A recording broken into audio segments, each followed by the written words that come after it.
Started in the cattle business when I was just 8 years old. I started out showing a bottle calf, and I can still remember bringing Buddy home in the front seat of the pickup. I have now moved on to showing steers and heifers. These projects have increased my love for agriculture. I realized my role as an advocate for agriculture when I was in the 5th grade, and all of my friends wanted to know why I was never up to date on the latest shows, and why I couldn't just go hang out with them because my chores had to be done first. I realized then that not everyone grew up on a farm, and not everyone knows the work and dedication that farmers have to have. I'm a 6th-generation farmer, and it's hard for me to imagine another way to live. But most other people don't have any idea of the responsibilities and work involved in raising good quality animals, and we have to educate those people who consume our products so they can have a better understanding of this process. All cattle start out the same. They are born in a pasture and drink milk from their mothers for 4 to 6 months. After around 4 months, the calves' stomachs are capable of digesting forages such as grasses and grains. This is about the time that we take the calf off its mom and start to fatten them up.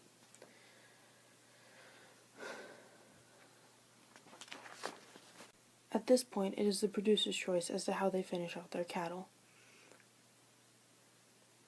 Cows will either be fed grain the remaining months of their lives, or will be fed a diet of grasses and forages.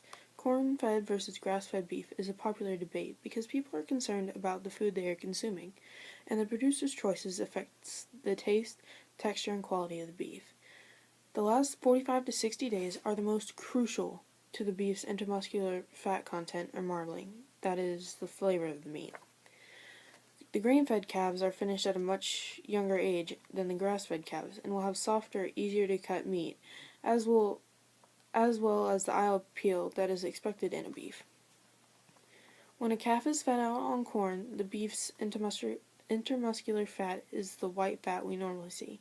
In grass-fed beef, the fat will not be quite as predominant, and it will be a yellowish color that is undesirable. Because the meat is leaner, it will be much tougher than the corn-fed beef. The reason that most cattle producers are even considering grass-fed beef is the trends in the market today. Many people have been pushing organic and all-natural foods. The consumers believe that it's more nutritious and humane. However, there is no nutritional difference between the two finishing strategies. As for the humane treatment of animal, all feedlots have USDA rules and regulations for the treatment of these animals. For the concerns about the GMO corn being fed to the calves, GMO simply means genetically modified organism, meaning that the DNA has been added or changed. This happens to every living thing in the reproduction of an organism. When you breed an Angus bull to a Hereford cow, you get a black white-faced calf. It's the same concept with the grains being modified. According to Dr. Ruth McDonald, professor of food science and nutrition at Iowa State University, GMO food and food ingredients are safe for humans and animals based on substantial scientific evidence. There have been no documented cases of human illness or allergen associated with GMO foods.